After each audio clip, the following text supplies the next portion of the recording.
Okay, we'll start, and a really warm welcome to those that are listening to this seminar, which is, as you know, entitled "Eurasia'S Next Chapter." I'm retired Vice Admiral Paul Bennett from the UK's Royal Navy, one of APSI's advisors and the moderator for this short session. And then in the next hour, we've been invited to gaze across the future of Eurasia.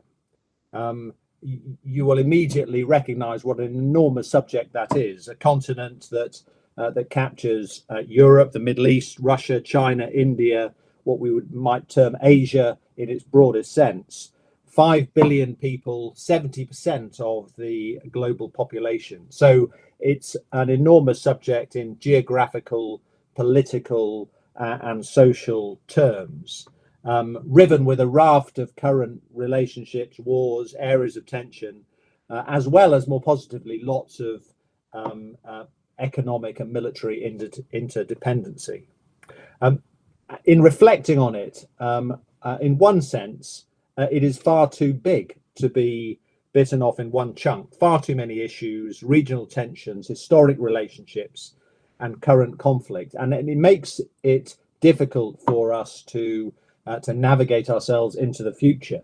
But I think, on the other hand, taking it as one large chunk allows us to open our minds and look across the continent rather than at the individual issues, freeing us from that detail, the traditional way of looking at particular areas of our world. And I hope, therefore, frame a more strategic discussion, which we'll seek to achieve. I mean, literally, in a sort of English sense, to see the wood rather than the trees. We've been invited to in this brief discussion to explore the future of coalitions, areas of competition, and identify the strategic drivers that will influence the development and the breakdown of relationships. And to do this, APSI COE has brought together a group of experts that between them have many decades of study into the regions and their issues. Each will provide a perspective from a particular area in Eurasia, Russia, Turkey, Iran, and Indo-Pac, before we then have a conversation and try and link together and explore the broader issues together. I'm not promising that by the end of that we'll have predicted the future, but I hope we will have enlightened you into some of the dynamics that may shape the continent over the next decade or so. And I think it should be viewed as a start of a conversation which APSI COE would be delighted to continue. So enough from me, and let me just introduce the first of the experts for this, Dr. Vera Ratsiborinska. Vera is a professor of international relations and international security at the Brussels School of Governance, a member of the Jean Monnet Centre of Excellence on European Security and Disinformation in Multicultural Society. She supports NATO and has studied European policy widely. And we're privileged that she is the Chief Academic Officer at APSI COE. Vera, the floor is yours. Thank you so much, and thank you so much for this introduction and this conversation. I hope that we will continue with interaction, and of course, we'll have a lovely debate because it will be good to discuss different issues altogether. So I will start with Russia. So because for me, actually, it's a very interesting topic, how we perceive Russia right now, how we'll see Russia in terms of future 5 to 10 years. Right now, there are so many different speculations, different analysis, and everyone is talking about it, looking at internal dynamics as well as external dynamics, power projection ability of Russia, and also its role in Eurasia. So I will start with just how we analyze Russia as a power, how we can see this dynamics, what is going on inside and outside, looking at, of course, how Russia interacts with its partners, and also in terms of strategic analysis, how Russia would like to be seeing in the future. So first, I will start, of course, with analysis of national security strategy, looking at also dynamics and power projection ability of Russia. And obviously, when we think about documents as national security strategy and also analysis of previous documents, we see that Russia is, of course, is seen as perceived and would like to be seen as global power, and also it's with its partners and allies. And if we look at this document, National Security Strategy, and think about the recent also discourse of the president of Russian Federation, we look at importance given to strategic importance given to different partners and allies. And especially we pay attention to Iran, we pay attention to China. We look at also Central Asia, and also importance given to, of course, Belarus. So looking at also Union Russia. So if we think about also aspects that are covered in the national security strategy, we pay attention to Eurasian Economic Union, also to other geopolitical, of course, formations, Shanghai Security Initiative, also cooperation, and all the rest. But if we think about how Russia would like to be seen as an actor, and especially thinking about interpretation of this document and also discourses, obviously we see that after the war in Ukraine, Russia was able to have this profound relationship with Iran and China, as well as other actors. And if we think about Russia's allies, we need to pay attention also to successful strategy for the global south, how we see this, and we will talk about it, I think, later on, as well as diversification of energy resources. If we look at different projects, thinking about energy security, so how Russia was able to do so.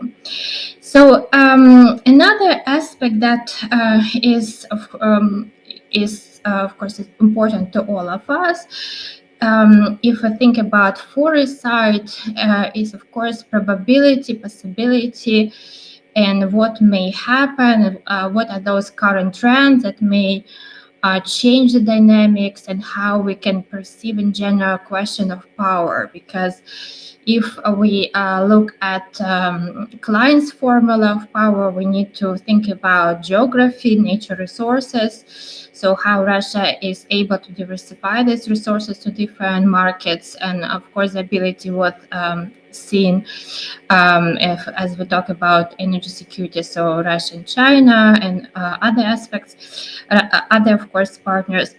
And also think about economy. So we talk about also diversification of market. So looking at economy. So that's military also aspect of this dominance on the military complex. Thinking about how we analyze this also a military aspect and military economy. If we think about, of course, investment in technology, that's a big question mark, because we need to think about this 5 to 10 years, what may happen and how sanctions play a role, as we talk about also questions of technology and ability to invest. So that's a big question mark if I think about those aspects of economy. And also, if we look at, for example, demography, we see, of course, stagnation there. And looking at power aspect inside of Russia, we think about what may happen. And as we look also at demographics, we see the big problematics with mobilization. So how it may look like in the next years. And obviously, we need to think about national will and how we see the strategy in general towards future, looking at different partners and also power projection in Eurasia. So if we think about national will, thinking about this component of demographics and what is going on, we need to look at aspect of societal resilience in terms of orientation of society around the war, and how we can also see this totalitarian direction and ideological aspect of this, because it is very important if we think about this component of population. As to, for example, geopolitical aspect of thinking about Eurasia and also perception, we can think about successful strategy for the global south if we look at in general in terms of trends and current also predictions, as well as successful diplomacy towards Russia's allies. Because if we think about certain elements of this, right now there are lots of discussions, of course, about Russia and Iran, and obviously Russia and China. So if we talk about Russia and Iran, we see that right now we kind of can explain this convergence of interest between Russia, China, and Iran, especially as we talk about commitment or kind of also commitment in terms of how we look at alternative order in terms of if we think about geopolitical order. So we think about how this three partners think about geopolitics. So we talk about alternative order here, and how they can be united against the West. So and also different, of course, partnerships established, because we talk about different partnerships established. So Russia and Iran looking at strategic partnership agreement.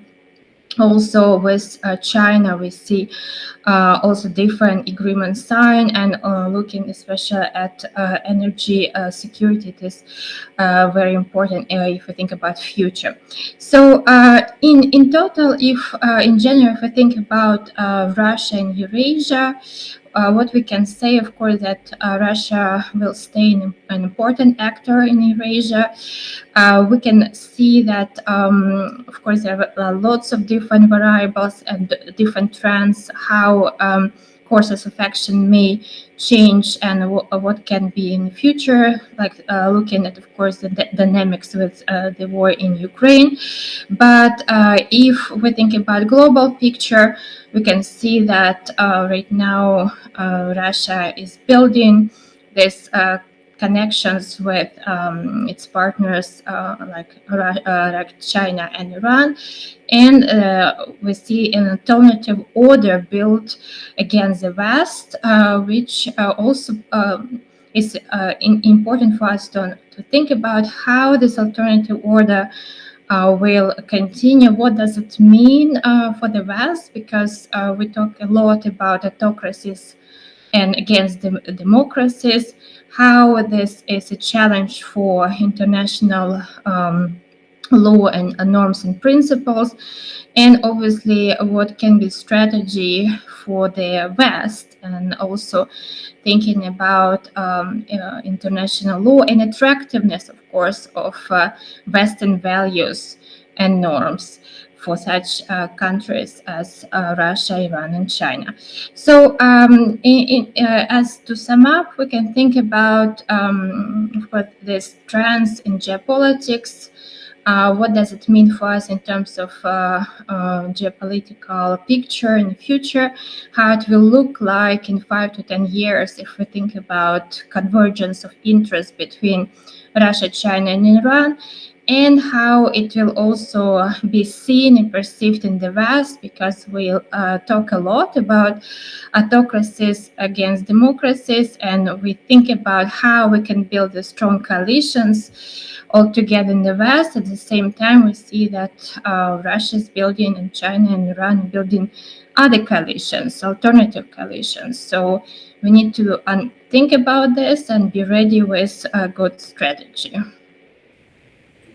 Vera, thank you very much indeed. It's a huge subject covered beautifully. So thank you very much indeed for that. And that sets us off. So the second panelist, Major General Gert Johannes Hagemann, has had a distinguished 43-year career in the German Armed Forces, serving all over the world.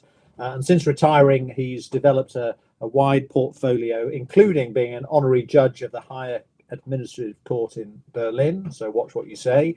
But is also a regular commentator on world affairs and is a strategic advisor to the APSI COE. Hannes, delight to have you with us, and over to you. Yeah, Admiral Bernhard Paul, thank you for your kind introduction. And let me start with a couple of thoughts concerning Turkey, or Türkiye as they desire to be called now. Hopefully not too oversimplistic given the limited time. And allow me a disclaimer, and I think Vera mentioned it already, no country or nation can be assessed in an isolated way. Everything is interconnected. Throughout the last decades, Turkey has effectively leveraged its geographical position.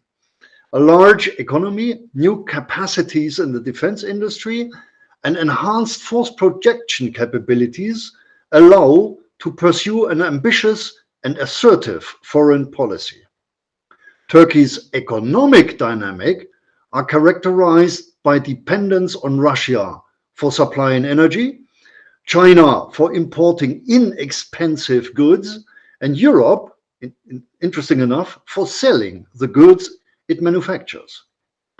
For decades, Turkey tried to become a full member of the EU. But political and other obstacles were too high, and in summary, by 2024, now, the EU membership perspective is, my feeling, entirely off the agenda. In addition, domestic economic and political challenges, an international context in flux, and Ankara's choice to position itself at equal distance from East and West are limiting Turkey's global influence while raising its dependence on Russia. This is especially true in the energy and missile defense sectors. Just as an example, by purchasing Russian S-400 missile systems, Ankara has deprived itself of superior systems of NATO origin and of the US-made F-35 stealth fighter. This is more than just a tactical issue. This is a strategic one. Ankara's entanglement with Moscow in the energy and defense domains resulted, my feeling, in more constraints than opportunities for Turkey. Its so-called balanced policy between Russia and Ukraine, or rather between NATO and Russia, did not open a new field of diplomatic action. In conceptual terms, Ankara emphasized that it didn't want to limit its foreign relations to its traditional Western allies, the United States, EU, NATO, but rather sought to diversify them in line with its interests. Its move to join the BRICS group of states, immediately praised by the Kremlin, is the latest example of this strategy.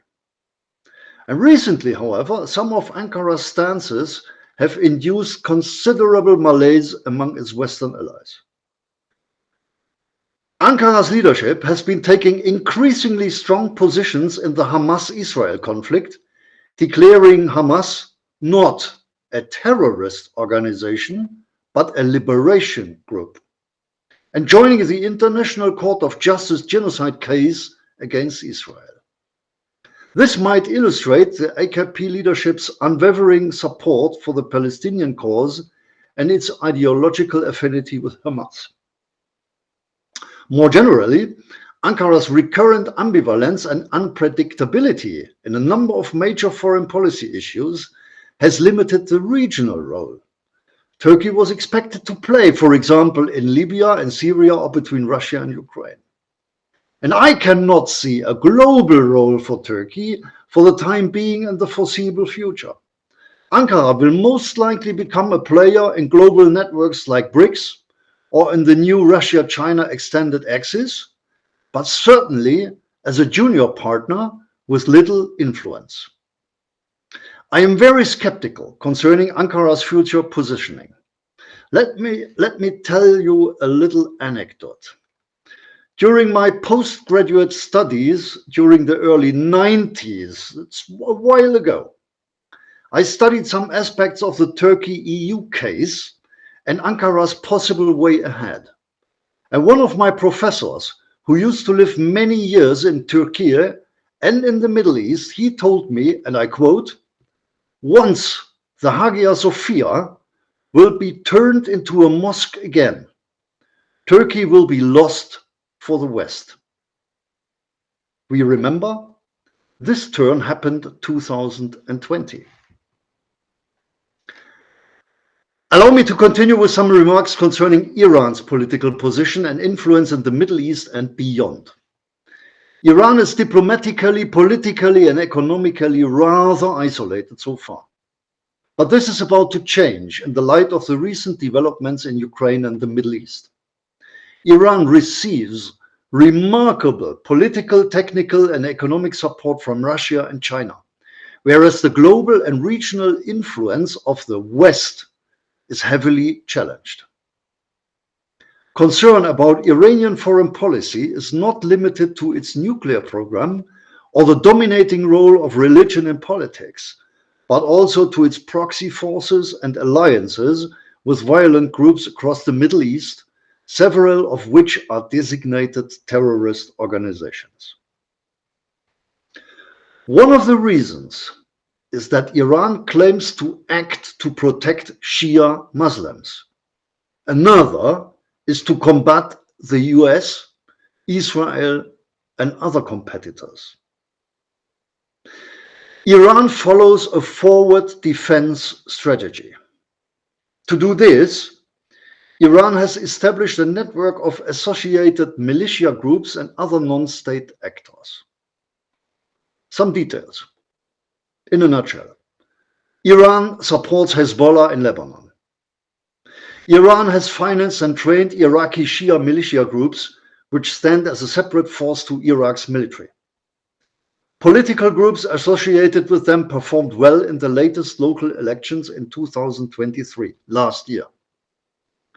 In Yemen's civil war, Iran supports the Houthis. In Syria, Iran provides significant military and economic support to Assad's regime, as has Russia. And in the Palestinian territories, from the 80s, Iran supports groups including Hamas and Palestinian Islamic Jihad. But in 2023 and 24, now, the context in the Middle East starts to change. Iran's credibility as a regional power is diminished by Israeli offensives. Its alliances are shaken, and Tehran is more on the defensive than before. In consequence, Iran is risking direct confrontation with Israel, and this is pretty new so far. It started last year first. Both of the region's great military powers might enter into a vicious circle of violence with no end in sight. These risks might be fueled by the nuclear question. Talks to re-establish the 2015 nuclear agreement stalled 2 years ago. Iran's support for Russia in Ukraine, criticism of its response to the 22 Mahsa Amini protests, it's about women's rights, we remember. And regional escalation since October 23 make progress in new talks highly unlikely. The US, UK, and the EU, not to speak of Israel, remain committed to Iran never acquiring a nuclear weapon. Iran's competitors in the region, such as Saudi Arabia or the Emirates, share this position. However, in 2022, the Iranian government rejected the notion that matters of national strength were for negotiation. That means for me that Iran will continue to nuclearize. Iran tries to widen its political and economic reach out, and the global context might offer some opportunities for them. The West is perceived as weak. As part of the Look to the East strategy to combat diplomatic isolation and compensate for the effects of US-EU-driven economic sanctions, Iran has sought to strengthen its ties with both China and Russia. This approach includes also joining the Shanghai Cooperation Organization and the BRICS bloc of economies. Of course, BRICS or SCO do not constitute a military alliance or are an integrative body like NATO or the European Union. They should nevertheless not be underestimated, even if their global influence has yet to grow. China's ties with Iran are primarily economic, with media reports suggesting it is the primary buyer of US-sanctioned Iranian oil. Of note is that China does not list Hamas or Hezbollah as terrorist organizations. And China has also opposed the US-led maritime coalition against the Houthis in the Red Sea, again supported, fueled, financed by Iran. Russian ties with Iran are primarily on military and security grounds, with Iran exporting ammunition and combat drones for use in Ukraine.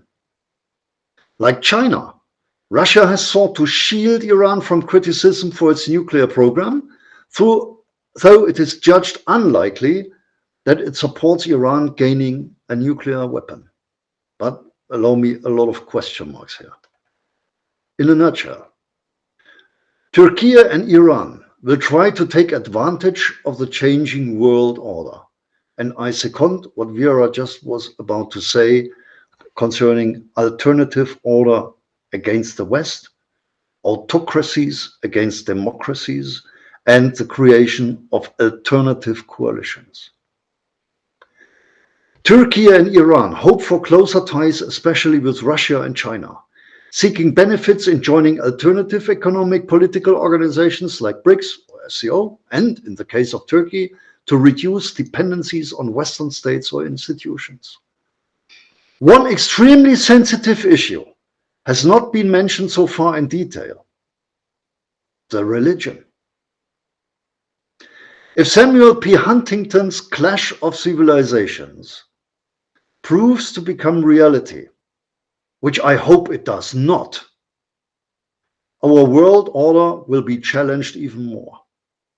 And I don't dare to predict the outcome. Thank you very much so far. Hannes, thank you. Really, really excellent gallop through some huge areas. And having had two brief presentations looking from the west to the east, or the north and the west to the east, we're now going to just turn that and rather nicely have a short discussion looking from the east back, which I think will hopefully balance us out. And obviously that is going to be given to us by Dr. Joanna Shakira, an international lawyer, assistant professor at the University of Warsaw, a fellow of the US Marine Corps University in Quantico, and a legal advisor to a number of institutions, including NATO. She's written widely on international law, international relations, and security on Europe and the Indo-Pacific region. And it is on the Indo-Pacific region that she's going to apply herself for the next few moments. Joanna, great to have you with us, and back to you. Thank you very much, Admiral. Also thank to you, Madam Professor and General. I'm always delighted to listen to your speeches because I love your perspective. They are, of course, different than mine. Therefore, I always feel so much enriched because, as we all know, this world is so intertwined, multidimensional, international. transnational, that when we talk about one region or one situation, we must look from the broader than before perspective. 21st century is the Pacific century. In the Pacific century, and even NATO is focusing, and of course, on Euro-Atlantic zone, but in strategic concept, for the first time, we have this approach towards Indo-Pacific. We gather our partners, like-minded partners, sharing the same values as we do. So Republic of Korea, Japan, Australia, and New Zealand, they were invited to NATO summits 2 times already. So it's a historic moment that those countries from outside of the legal scope of NATO, of Washington Treaty, they are already engaged in our conversations. Why? Because of this partnership of Russia and China, which I like to call frenemies. They are friends, enemies. It's not that they love each other, but definitely they hate us. They hate Western world, our system, our legal culture. So all the values we build our societies on. So transparency of public administration, respect for human rights, human dignity, and protection of the values via public institutions. Of course, our democracies are not perfect, but I would say we, as the West, are losing our identity. We observe the rise of BRIC or BRICS, depending which country is in and out. And there are so many countries in between, poor countries, developing or even underdeveloped, which will follow BRICS. Why? Because they see more in common than with us. Those countries which have so much to do with terrorism, actually, and we must say this openly, like Russia and China, what they are doing to their political opponents, minority groups, this is definitely illegal and not humane, and we must speak out loud about that. India, yes, India is our partner, but also India is not following all the rules, especially when it comes to human rights, women's rights. South Africa, another example of corruption and nepotism. Brazil, I've been there myself, looking for its identity, post-colonial identity, but in which direction to go. So all the countries in post-colonial region, as my beloved Oceania, Blue Continent, they are not sure in which direction should they go, because we, the West, we don't give them any alternative.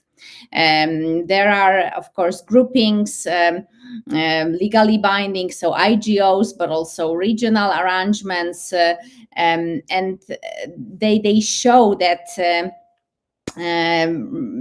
Russia, China, Iran, Syria, Venezuela, they have their partners which are not necessarily pro their politics, but they are definitely against our values. And where is the proof?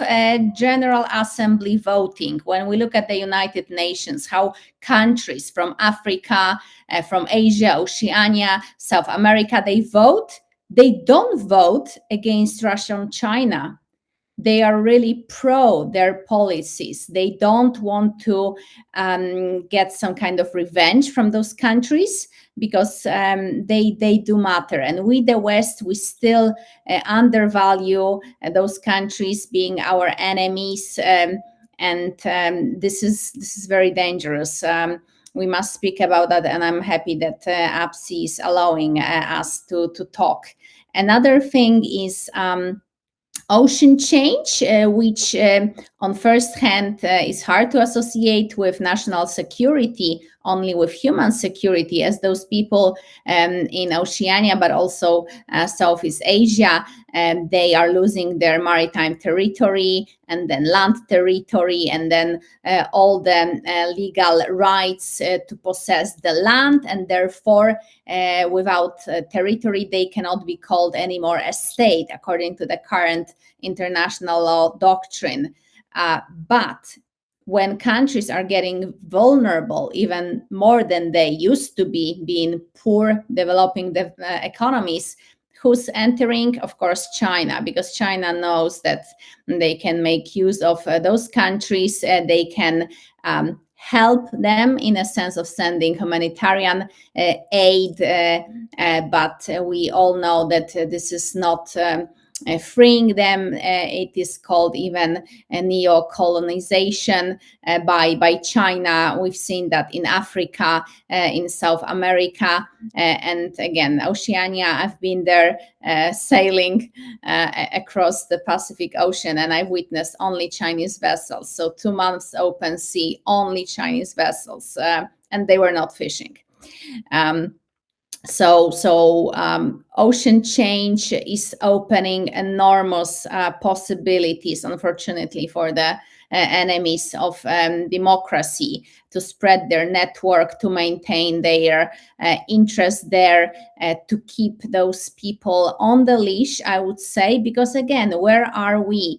US woke up only a few years ago because they've been engaged in Iraq and Afghanistan. They were not in Oceania. So how they can come back to Oceania when generations are being already grateful to China for building primary schools, for supporting and providing with ambulances. It's a tricky way that we must again focus on the future of growing new generations of people, young society living freely, understanding democracy, that there is this freedom which does not exist in communist systems as China and Russia. And lastly, as my colleagues, my great, fantastic colleagues, they were saying about building new world order. And I would add building new legal order, because China and Russia, but also Iran, they are using international law as a tool to legitimize their actions, how they breach the law. They misusing international institutions. They maneuver how they want. Withdrawal by Russia from the court is the big example that if they don't like it, they will just say, hi, I'm not anymore obliged under this court because we are just not a party of this court. China, despite the permanent court of arbitration judgment versus the Philippines, they are still there in South China Sea. And I could move on with the examples. Unfortunately, we are still not using law as a tool, as a weapon, as our adversaries do.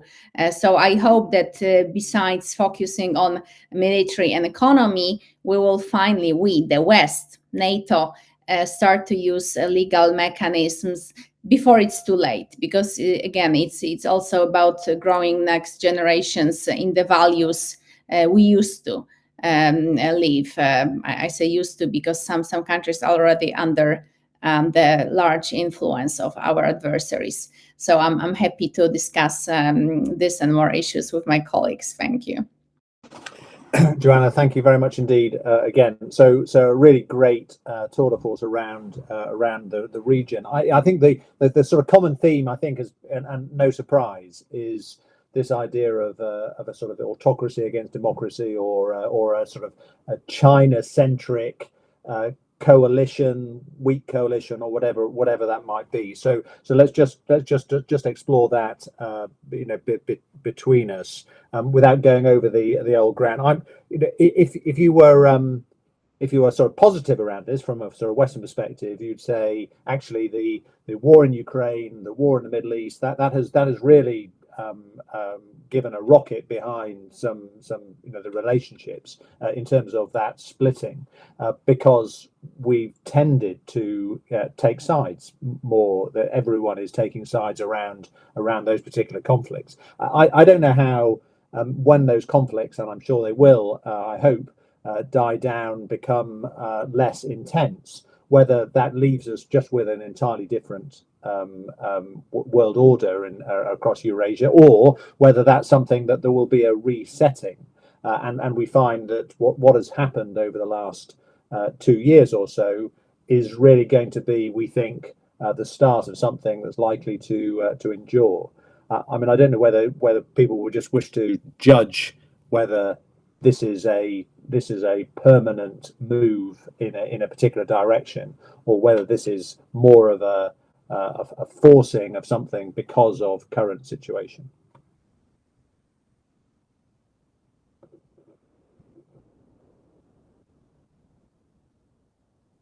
Hannes.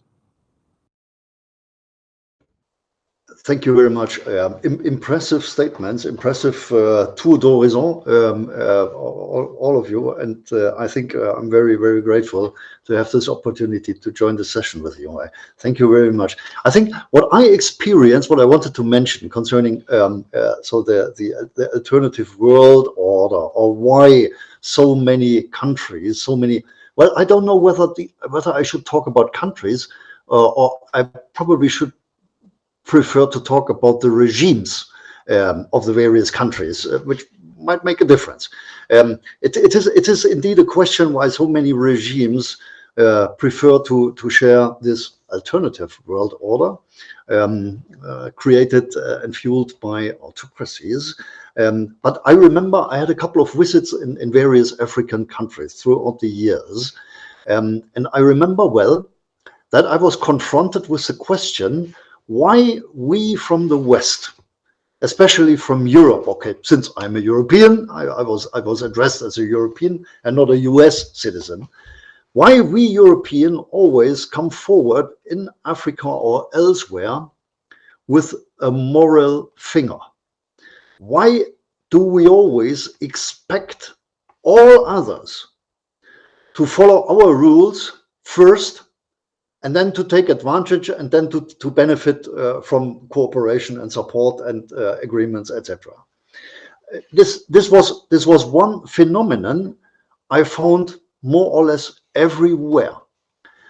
You are just talking was the notion I understood, and when the Chinese come, they offer avenues, buildings, stadiums, support for the economy, markets, etc., etc., which is true only to a certain extent, because we know that Chinese investments are meant for Chinese companies and for China at the end of the day, and there is some fallout, some positive fallout for the regime in place, but not really for the population. So this is one thing I experienced, and I think this is what we also did in Iraq and in Afghanistan, when we tried to impose our values, our thinking to a population which never experienced similar things like that, and it was probably a bit kind of a hybris what we did there.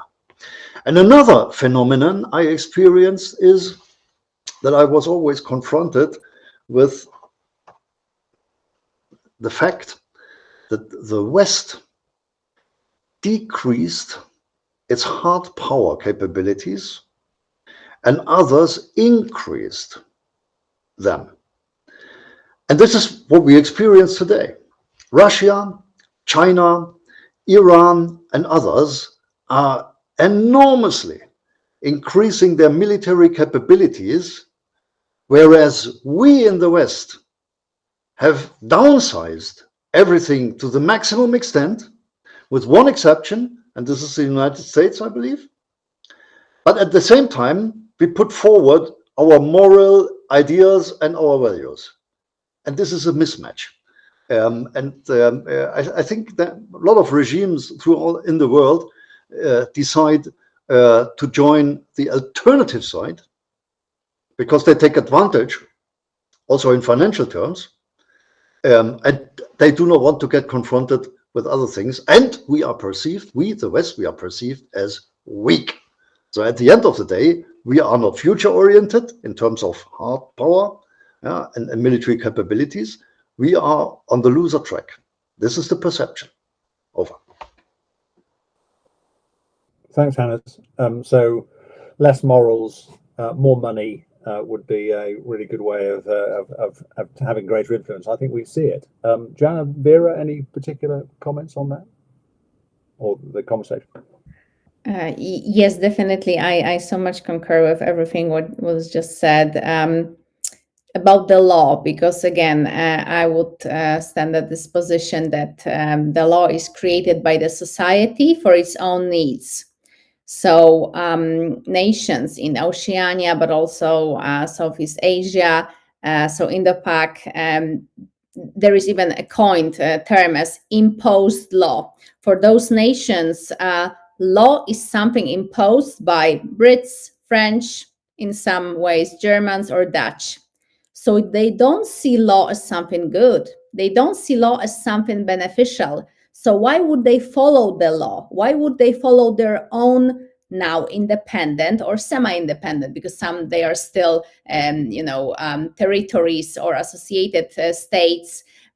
So they have their own internal problems. They are unable to build strong economies or good education system or create human resources because there is this lack of basis, of fundaments, who we are as sovereign independent countries.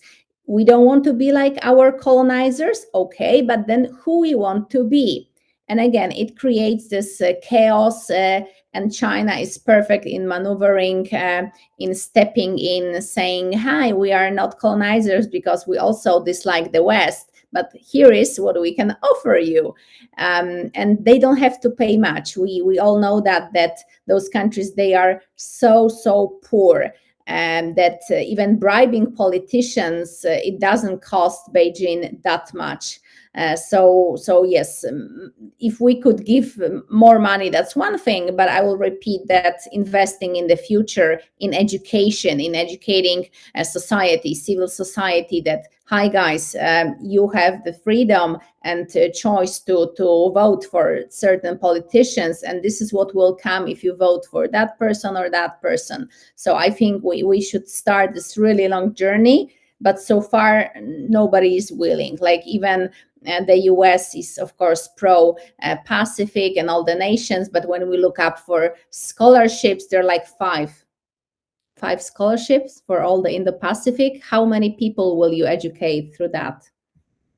Can I just take just on the law point, because this idea that so you're constrained by a law that's being imposed on you by those traditional powers. Is there an alternative law, or is it simply that is developing, or is it simply a fact of not abiding by what we would see from the West as the traditional international law? Is it against that, or is there a new set of laws? Actually, there is creating a new law, which is a regional law, and it is combating or preventing ocean change. Indeed, that those countries were tired of waiting for United Nations.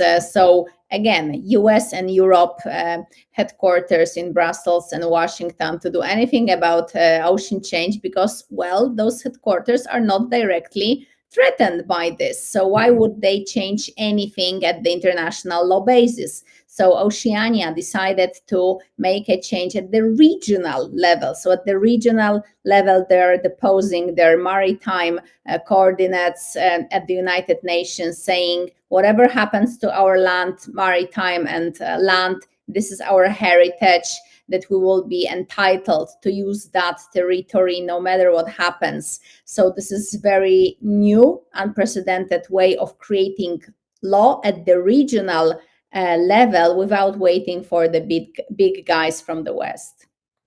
Really interesting. Vera, do you want to come in there before we just move on? Any particular comment? Yes, so definitely. I was thinking about forest side because in general, I'm thinking like what will happen, what may happen, how we can see these trends in geopolitics in specific regions. Because if we think about intelligence and also all different aspects, of course, we can see this big picture, but we also need to think about regional security and also convergence and divergence of different interests, different players. So Russia, China, Iran. So obviously we think about convergence. So right now, lots of talks about nuclear aspect, Russia, Iran, but also how we see, for example, MENA region in terms of Russia, Iran, how Russia is controlling, for example, the ground, and Iran the ground and Russia air, but what may happen there. But at the same time, we need to think about, for example, other regions where we can see maybe divergence in the future. For example, Africa. So if we look at bigger picture, I'm thinking about China's investment, China's capacity to invest in terms of technology, ability to diversify. We can say that, of course, China has this huge capacity to invest in digital transformation in Africa. While if you think about future 5 to 10 years, there are lots of question marks about Russia's capacity in terms of technological investment. Obviously, because of war in Ukraine, but also other aspects, looking at possibilities to invest in its market. So we need to think about how we see, of course, this convergence, but also divergence of interests in specific regions, and also thinking about what may happen in the future in different regions that may also change this aspect of convergence of interests. So obviously, if we think about strategy, we see alternative order. We understand this. We live in era of uncertainties. We live in era of competition and polycentrism, and all of this is obvious. But then, if we think about a forest side and different trends, we need to also look at different aspects, how certain powers may change this convergence, how they can change their also interests, and while we think about, of course, geopolitics, we need to consider also their regional interests. So China and Russia and Africa, also MENA region, how it may change with Russia and Iran, and also other aspects. So I think it's very interesting to look at the same time to think about if we try to predict also power projection of different powers to this region. So this is just my food of thought. Yeah, Vera, thanks. One of the things, just perhaps it's back to you, Joanna, for just briefly, is of course what we tend, I think, especially from Europe, we tend to look inside Eurasia, and we see that, sort of looking into the continent. In fact, what probably is happening is that China, which is clearly going to be one of the major drivers for the future, is looking outside Eurasia. It's looking into the Pacific and around that area, to protect its own economy and security. And therefore, this whole, with America likely to focus on that region in addition, which rather leaves, potentially with a sort of slightly weakened West, it leaves Eurasia rather out of the mainstream. Or have I entirely got that wrong? If we were able to gaze into the future and see just this shift into outside Eurasia rather than inside Eurasia, or from Eurasia to the east, as opposed to within Eurasia as the focus, as we have done for many decades in Eurasia itself. Any thoughts? Yeah, Hannes. Yeah, I think I can fully agree with what you said, Paul. I think if we take China, then I can see three strategic directions, geographical. directions for them. First is directly into the Pacific Ocean. And there are numerous examples which underline their ambitions and their appetite. This is the 9-dash line. This is the question of the Spratly, the Paracelsus Islands. This is a struggle they have with the Philippines, etc., etc. They set up the biggest navy in the world with a huge quantity of vessels, they power plants, nuclear capabilities, etc. This is the first strategic direction. The second strategic direction is Africa. Africa is indeed already materialized for years and years and years, tens of years even, I would say, the last 20 years probably. And they try to set up links. They created a military base in Djibouti, bigger than imaginable. I've been there, I saw it. This is not just for anti-piracy purposes. This is ridiculous. This is the footprint of China in Africa, on African soil. They set up the railroad, the original German railroad between Djibouti harbor and Addis Ababa, climbing up 3,000-meter altitude. And they did it within 2 years. And the third strategic direction is directly into the heart of Europe. And this is the famous Silk and Belt Road initiative, where they go step by step and, let's say, point by point into the harbor of Duisburg, which is somewhere in Germany, which is said to be the biggest domestic harbor in Europe, inside the country. And these three directions materialize, from my point of view, the appetite. And if they are successful in pursuing this approach, then they will have the grip on a large percentage of the world's economy and the world's finance and the resources we need for our future. Thank you. Hannes, yeah. Gianna, Vera, any comments?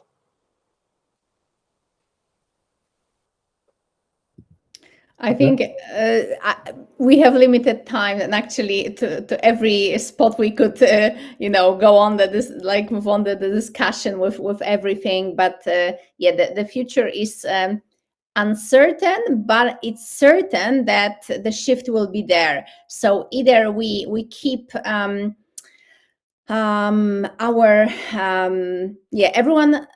we need all hands on board. In a sense, we need our partners, we need our like-minded countries. We are maybe not our natural partners, which maybe not are like in our regional groupings or organization, but we have the joint, sorrow, threat about the future of those authoritarian regimes. They are not holding back. They are using all possible tools, which also the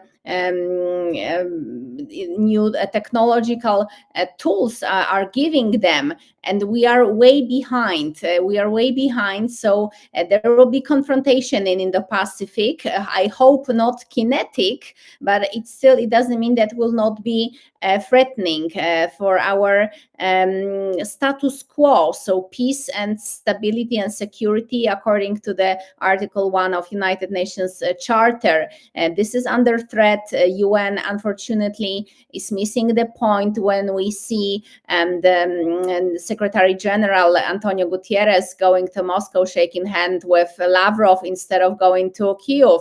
So those signals, they show weakness of United Nations. Indeed, we have still Big Five, very colonial idea of Security Council with China and Russia on board, vetoing any resolution against them.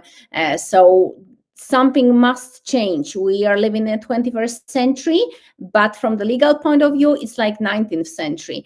We must change something, and I only worry that legal changes might follow another war or a confrontation, that we might not stop the confrontation in the Pacific. So many hitting points are already there. Ukraine, no reply in international law. Then we of course had Houthis in Yemen, no reaction whatsoever. Now Iran doing all the stuff in Middle East, still everyone is watching. So I don't know what has to happen so that finally countries would sit down and say, we had League of Nations, we had United Nations, now we must move on. Great point. Vera, do you want a last couple of moments from you?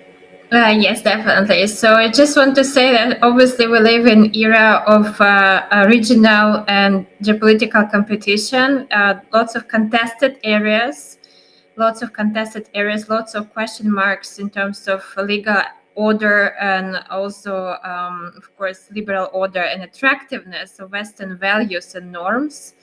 Because this is obvious that we have lots of questions how to change this, and how that autocracy is attracted to all these Western values and norms. And as we experience all of this, we need to understand that we need to have, of course, a good strategy, and also cohesion, as we always say, cohesion in alliance, and also be united, strong together. That's, I think, the only focus and the only way to go forward. Thank you so much. Well, Joanna, Hannes, Vera, that brings us to the end of our time. Which, as I said right at the beginning, we were never going to cover the ground, because it's such an enormous subject. But I think what we did do is manage to just get a sense of a region that is changing by definition. We know things change, but actually, I think there are the traditional Western powers, we might call it, and I think in the Pacific as well, is that sort of sense that change is being done by other people, and they'll come round to our way of thinking eventually, because we're the established players. Well, actually, this is running away, and whether that's an alternative order, as we've discussed, or whether that's the frenemies that Joanna identified, we can't judge that, but we do understand that it's changing. I think all three of you have stressed really powerfully is the real importance of understanding what we value and ensuring that we protect that, and we do that through ensuring that we cement partnerships wherever they are, traditional and non-traditional, in order that we're able to act with people that have common interests. There's an enormous challenge, and because Eurasia is so big, it's extremely difficult to understand how that works. But thank you very much indeed for exploring it with us, and I'll draw the short discussion to a close with great thanks.